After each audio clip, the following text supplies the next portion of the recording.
warahmatullahi wabarakatuh. Izin memperkenalkan diri, nama saya Lisda Nur Hasanah dari Prodi Pendidikan Islam Anak Usia Dini semester 3 dengan NIM 010623010007. Baik, untuk pemaparan materi yang pertama yaitu konsep dasar anak berkebutuhan khusus dan peraturan dan kebijakan anak berkebutuhan khusus. Anak berkebutuhan khusus ialah anak yang memiliki perbedaan dalam kemampuan belajar, perkembangan, atau perilaku dibandingkan dengan anak seusianya. Perbedaan ini bisa bersifat fisik, intelektual, sosial, dan emosional. Perbedaan ini dapat juga bersifat sementara atau seumur hidup dan dapat mempengaruhi berbagai aspek kehidupan termasuk belajar, bermain, dan bersosialisasi. Baik, untuk selanjutnya yaitu ada jenis-jenis kelainan pada anak berkebutuhan khusus. Yang pertama yaitu tunanetra. Tunanetra ialah gangguan pada penglihatan. Yang kedua ada tunarungu. Tunarungu ialah gangguan pada pendengaran. Yang ketiga ada tunagrahita. Tunagrahita ialah gangguan pada perkembangan intelektual yang signifikan. Dan yang keempat ada tunadaksa. Tunadaksa ialah gangguan pada sistem gerak yang dapat mempengaruhi koordinasi, keseimbangan, atau kekuatan pada otot. Dan yang kelima yaitu tunalaras. Tunalaras ialah gangguan emosi dan perilaku yang signifikan. Yang keenam autisme. Autisme ialah gangguan perkembangan neurologis yang kompleks yang mempengaruhi interaksi sosial, komunikasi, dan juga perilaku. Dileksia. Dileksia ialah kesulitan dalam membaca, berhitung, dan mengeja. Baik, untuk selanjutnya yaitu jenis ABK ADHD. ADHD ialah gangguan perhatian dan hiperaktivitas yang berlebihan. Untuk selanjutnya yaitu setiap anak berkebutuhan khusus memiliki kebutuhan yang unik dan beragam. Secara umum, mereka membutuhkan yang pertama yaitu pendidikan yang sesuai, baik itu kurikulum, metode pembelajaran, dan media pembelajaran yang disesuaikan dengan kemampuan dan gaya belajarnya. Yang kedua yaitu dukungan tambahan. Dukungan ini baik berupa bantuan dari guru, terapis, atau tutor untuk mengatasi kesulitan belajar. Yang ketiga yaitu akomodasi. Akomodasi yaitu penyesuaian lingkungan belajar untuk memfasilitasi partisipasi aktif pada anak berkebutuhan khusus. Dan yang keempat yaitu peralatan bantu. Peralatan alat bantu ini bisa berupa alat bantu dengar, tongkat putih, atau kursi roda. Yang kelima yaitu dukungan sosial. Dukungan sosial ini lingkungan yang inklusif dan mendukung dari keluarga, teman sebaya, dan masyarakat.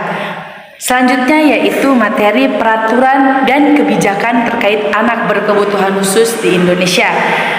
Dalam Undang-Undang Nomor 20 Tahun 2003 tentang Sistem Pendidikan Nasional, bahwasanya menjamin hak setiap warga negara untuk memperoleh pendidikan termasuk anak berkebutuhan khusus. Yang kedua yaitu Konvensi Hak Anak, menegaskan hak setiap anak untuk mendapatkan pendidikan yang berkualitas tanpa diskriminasi. Dan yang ketiga yaitu peraturan pemerintah dan peraturan menteri terkait penyelenggaraan pendidikan inklusif untuk anak berkebutuhan khusus. Baik teman-teman, terkait penyelenggaraan pendidikan inklusif untuk anak berkebutuhan khusus yaitu inklusi sosial dan pendidikan untuk anak berkebutuhan khusus. Yang pertama yaitu untuk meningkatkan kualitas hidup. Inklusi memberikan kesempatan bagi anak berkebutuhan khusus untuk berinteraksi dengan teman sebaya, mengembangkan keterampilan sosial, dan meningkatkan rasa percaya diri. Yang kedua yaitu mendorong partisipasi aktif. Inklusi memungkinkan anak berkebutuhan khusus untuk berkontribusi dalam masyarakat dan mencapai potensi penuh makna. Yang ketiga yaitu mempromosikan kesetaraan. Inklusi menciptakan lingkungan yang lebih adil dan inklusi bagi semua anak. Dan yang terakhir yaitu meningkatkan kesadaran masyarakat. Inklusi dapat mengubah persepsi masyarakat terhadap anak berkebutuhan khusus dan mengurangi stigma pada anak berkebutuhan khusus. Baik teman-teman, prinsip-prinsip utamanya yaitu yang pertama penerimaan terhadap keberagaman. Setiap anak terlepas dari latar belakang, kemampuan, atau tantangan yang dihadapi berhak mendapatkan pendidikan yang berkualitas. Yang kedua yaitu penyesuaian kurikulum dan metode pembelajaran. Kurikulum dan metode pembelajaran harus fleksibel dan dapat disesuaikan dengan kebutuhan pada anak berkebutuhan khusus. Yang ketiga yaitu kolaborasi, kerjasama yang erat antara guru, orang tua, siswa, dan tenaga ahli lainnya sangat penting untuk menciptakan lingkungan belajar yang inklusif. Selanjutnya yaitu ada partisipasi aktif. Semua anak didorong untuk berpartisipasi aktif dalam semua aspek kehidupan sekolah. Dan selanjutnya ada juga lingkungan belajar yang mendukung. Lingkungan belajar harus aman, nyaman, dan merangsang bagi semua anak. Peran sekolah berkebutuhan khusus dan pendidikan inklusif. Pengembangan kebijakan yang mendukung menyusun kebijakan yang jelas dan komprehensif untuk mendukung implementasi pendidikan inklusif. Contoh pendidikan penerapan inklusif yang pertama yaitu pembelajaran kooperatif.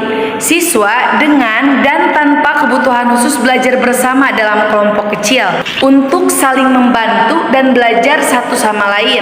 Yang kedua ada differentiative instruction.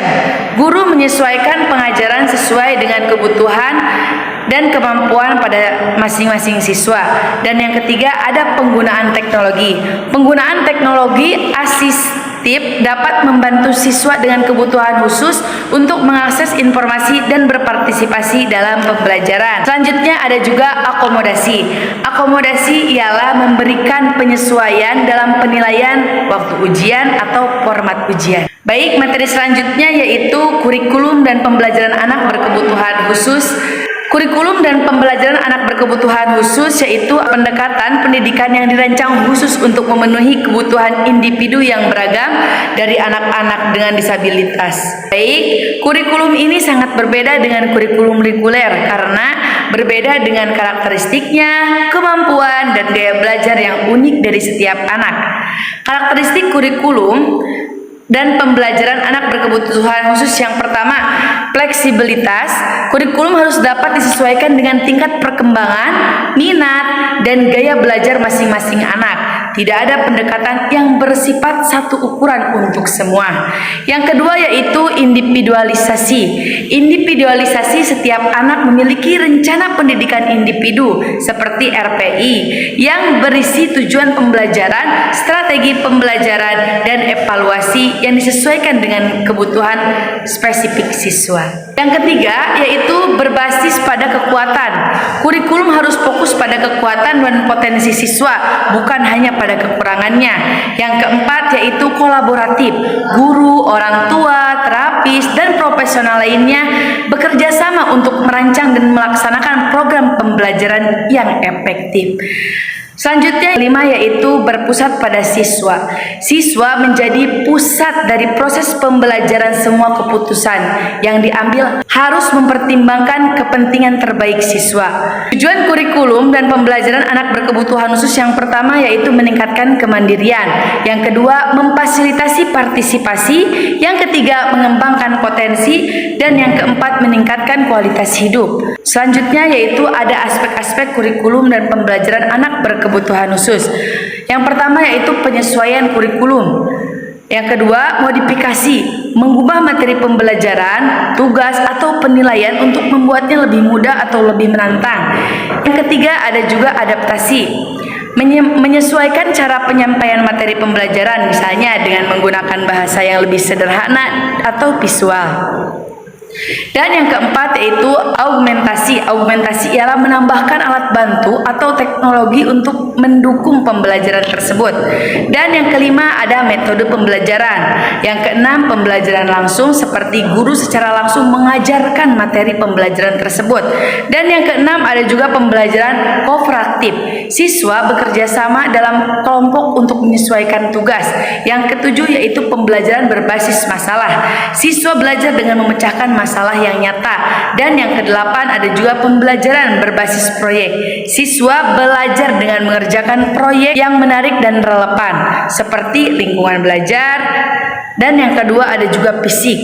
Fisik itu seperti ruang kelas yang aman, nyaman, dan dilengkapi dengan fasilitas yang mendukung pembelajaran. Yang ketiga ada juga sosial, lingkungan yang inklusif, positif, dan mendukung. Dan yang keempat ada evaluasi. Evaluasi ialah yang pertama ada evaluasi beragam, menggunakan berbagai alat dan teknik evaluasi untuk mengukur kemajuan siswa. Yang kedua ada evaluasi berkelanjutan. Evaluasi ini dilakukan secara berkala untuk memantau kemajuan siswa dan melakukan penyesuaian terhadap program pembelajaran. Contohnya seperti penerapan kurikulum dan pembelajaran anak berkebutuhan khusus. Siswa dengan tunagrahita menggunakan gambar, objek nyata, dan bahasa. Ada juga siswa dengan tunanetra menggunakan bahan ajar braille, alat bantu dengar, dan suara untuk menyampaikan informasi. Ada juga siswa dengan ABK autisme, yaitu menggunakan jadwal visual rutinitas yang konsisten dan area kerja yang tenang. Tantangan dalam mengimplementasikan hal tersebut yaitu yang pertama kurangnya sumber daya, terbatasnya guru yang memiliki kompetensi, fasilitas, dan juga anggaran. Yang kedua, sikap masyarakat yang stigma negatif terhadap anak berkebutuhan khusus, kurangnya koordinasi, kurangnya juga antara sekolah dengan orang tua dan tenaga ahlinya. Solusi dari tantangan tersebut yaitu yang pertama peningkatan kualitas guru melalui pelatihan dan pengembangan profesional. Yang kedua yaitu penyediaan sarana dan prasarana yang memadai seperti memastikan ketersediaan fasilitas yang mendukung pembelajaran inklusif. Yang kedua yaitu kolaborasi antara lintas sektor, membangun kerjasama yang erat antara sekolah, pemerintah, organisasi masyarakat, dan pihak swasta. Yang ketiga yaitu peningkatan kesadaran masyarakat melalui kampanye sosialisasi dan advokasi. Baik, untuk kesimpulannya yaitu kurikulum dan pembelajaran untuk anak berkebutuhan khusus adalah kunci untuk memberikan kesempatan yang sama bagi semua anak. Baik itu untuk belajar dan berkembang dengan pendekatan yang tepat. Kita dapat membantu anak berkebutuhan khusus mencapai potensi maksimal seperti mereka menjadi masyarakat yang produktif. Baik, untuk selanjutnya yaitu asesmen penilaian pendidikan terhadap anak berkebutuhan khusus. Yang pertama yaitu tujuan dari asesmen penilaian pendidikan terhadap anak berkebutuhan khusus. Asesmen ini bertujuan untuk mengidentifikasi kekuatan dan kelemahan dan juga mengetahui potensi dan hambatan belajarnya yang dimiliki oleh anak. Sehingga program pembelajaran yang sesuai ini menentukan kebutuhan khusus seperti mengidentifikasi kebutuhan spesifik yang diperlukan oleh anak. Contohnya alat bantu, modifikasi kurikulum, dan juga dukungan tambahan. Yang kedua yaitu memantau perkembangan seperti melacak kemajuan belajar anak secara berkala sehingga dapat dilakukan sesuai dengan program jika diperlukan. Yang ketiga yaitu merencanakan intervensi, menyusun program-program intervensi yang tepat untuk mengatasi kesulitan belajar yang dialami oleh anak. Dan yang ketiga ada juga pengambilan keputusan. Pengambilan keputusan ini membantu guru dan orang tua dalam mengambil keputusan terkait program pembelajaran, penempatan kelas, atau layanan pendukung lainnya. Baik, untuk selanjutnya yaitu jenis-jenis asesmen penilaian pendidikan terhadap anak berkebutuhan khusus. Asesmen ini terbagi menjadi beberapa jenis, diantaranya yang pertama asesmen awal. Asesmen ini dilakukan sebelum pembelajaran dimulai untuk mengetahui kondisi awal anak. Yang kedua yaitu ada asesmen formatif. Asesmen formatif ini dilakukan selama proses pembelajaran untuk memantau perkembangan anak dan memberikan umpan balik. Yang ketiga ada juga asesmen sumatif. Asesmen ini dilakukan pada akhir periode pembelajaran untuk mengukur pencapaian pembelajaran anak. Yang keempat yaitu asesmen diagnostik. Asesmen ini dilakukan untuk mengidentifikasi penyebab kesulitan belajar pada anak. Dan yang kelima ada juga asesmen dinamis. Asesmen ini dilakukan untuk mengamati kemampuan belajar anak ketika diberikan bantuan atau petunjuk. Baik, untuk selanjutnya ada instrumen asesmen penilaian pendidikan terhadap anak berkebutuhan khusus. Instrumen yang digunakan dalam asesmen anak berkebutuhan khusus sangat beragam. Antara lain yang pertama tes yang telah diuji validitas dan rehabilitasnya. Yang kedua yaitu tes informal.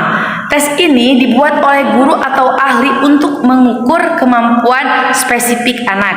Dan yang ketiga yaitu ada observasi. Observasi ini mengamati langsung terhadap perilaku dan kinerja anak dalam berbagai situasi. Yang keempat ada juga wawancara. Percakapan dengan anak, orang tua atau guru untuk mengumpulkan berbagai informasi. Selanjutnya ada juga portofolio. Portofolio ini kumpulan karya anak yang menunjukkan bahwa anak tersebut memiliki perkembangan. Selanjutnya ada juga yang keempat yaitu implementasi asesmen terhadap anak berkebutuhan khusus memiliki beberapa hal penting. Yang pertama yaitu kerjasama tim. Kerjasama tim ini melibatkan guru, orang tua, ahli, dan pihak terkait lainnya dalam proses asesmen. Yang kedua yaitu lingkungan yang mendukung. Menciptakan lingkungan yang nyaman dan aman bagi anak selama proses asesmen tersebut. Yang ketiga yaitu ada penggunaan berbagai instrumen. Menggabungkan berbagai instrumen asesmen untuk mendapatkan gambaran yang komprehensif. Dan yang keempat ada fleksibilitas. Fleksibilitas di sini menyesuaikan prosedur asesmen untuk menyesuaikan dengan kebutuhan dan karakteristik pada anak. Dan yang kelima yaitu konfidensialitas. Menjaga kerahasiaan hasil asesmen tersebut. Baik, untuk materi selanjutnya yaitu tindak lanjut atau follow up asesmen pendidikan terhadap anak berkebutuhan khusus. Hasil asesmen harus ditindaklanjuti dengan langkah-langkah konkret seperti yang pertama yaitu menyusun program pembelajaran individual, merancang program pembelajaran yang sesuai dengan kebutuhan dan kemampuan anak. Yang kedua yaitu memberikan layanan pendukung, menyediakan layanan pendukung yang diperlukan seperti terapi, bimbingan, atau alat bantu. Dan yang ketiga ada juga kolaborasi dengan orang tua, melibatkan orang tua dalam melaksanakan program pembelajaran dan memberikan dukungan di rumah. Dan yang terakhir yaitu evaluasi berkala, melakukan evaluasi secara berkala untuk memantau kemajuan anak dan melakukan penyesuaian program jika diperlukan. Untuk selanjutnya yaitu aspek psikologi perkembangan anak berkebutuhan khusus. Anak berkebutuhan khusus dan pentingnya memahami perkembangan psikologis anak berkebutuhan khusus. Anak berkebutuhan khusus adalah anak yang memiliki perbedaan signifikan dan kemampuan belajar, perilaku, dan emosional dibanding dengan anak seusianya. Perbedaan ini dapat disebabkan oleh berbagai faktor seperti kondisi medis, genetik, atau lingkungan. Memahami perkembangan psikologis anak berkebutuhan khusus sangat penting karena dapat menyesuaikan pembelajaran. Yang pertama, memungkinkan pendidik untuk merancang program pembelajaran yang sesuai dengan kebutuhan individu pada anak. Yang kedua yaitu intervensi dini, membantu mengidentifikasi masalah sejak dini dan memberikan intervensi yang tepat. Yang ketiga yaitu meningkatkan kualitas hidup, membantu anak mencapai potensi maksimalnya dan berpartisipasi penuh dalam masyarakat. Kedua yaitu perkembangan psikologis normal anak berkebutuhan khusus. Perkembangan psikologis anak berkebutuhan khusus seringkali berbeda dengan anak normal seusianya. Perbedaan ini dapat terjadi karena berbagai aspek. Yang pertama yaitu pada aspek kognitifnya. Kemampuan berpikir, memecahkan masalah dan belajar mungkin terhambat atau kurang berkembang dengan cara yang berbeda. Yang kedua dikarenakan dengan sosial emosional. Anak berkebutuhan khusus mungkin mengalami kesulitan dalam berinteraksi dengan orang lain, mengatur emosi atau memahami perspektif orang lain. Yang ketiga yaitu dalam segi bahasa. Perkembangan bahasa baik ekspresif maupun reseptif mungkin tertunda atau mengalami gangguan. Dan yang keempat dari masalah motorik. Keterampilan motorik kasar dan halus mungkin berpengaruh seperti kesulitan dalam koordinasi tubuh atau manipulasi objek. Baik, untuk selanjutnya yaitu faktor-faktor yang mempengaruhi perkembangan anak berkebutuhan khusus. Faktor pertama yaitu dari faktor biologis, kelainan genetik, kerusakan otak, atau kondisi medis tertentu. Yang kedua ada juga dari faktor lingkungan, kualitas stimulasi, interaksi sosial dan dukungan keluarga yang kurang. Dan yang ketiga yaitu faktor psikologis, temperamen, kepribadian, dan gaya belajar yang unik. bisa menyebabkan faktor psikologis tersebut terjadi. Baik, untuk yang keempat yaitu implikasi bagi pendidik pemahaman tentang perkembangan psikologis anak berkebutuhan khusus. Memiliki implikasi yang signifikan bagi pendidik, yaitu yang pertama ada individualisasi. Pembelajaran setiap anak berkebutuhan khusus memiliki kebutuhan yang unik, sehingga pembelajaran harus disesuaikan dengan kemampuan dan gaya belajar masing-masing anak. Yang kedua yaitu kolaborasi. Pentingnya kerjasama antara guru, orang tua, terapis, dan profesional lainnya untuk memberikan dukungan yang komprehensif. Dan selanjutnya yaitu karena adanya lingkungan yang inklusif. Menciptakan lingkungan belajar yang inklusif di mana semua anak merasa diterima dan dihargai. Dan yang terakhir yaitu penggunaan teknologi. Memanfaatkan penggunaan teknologi untuk membantu anak berkebutuhan khusus dalam belajar dan berkomunikasi.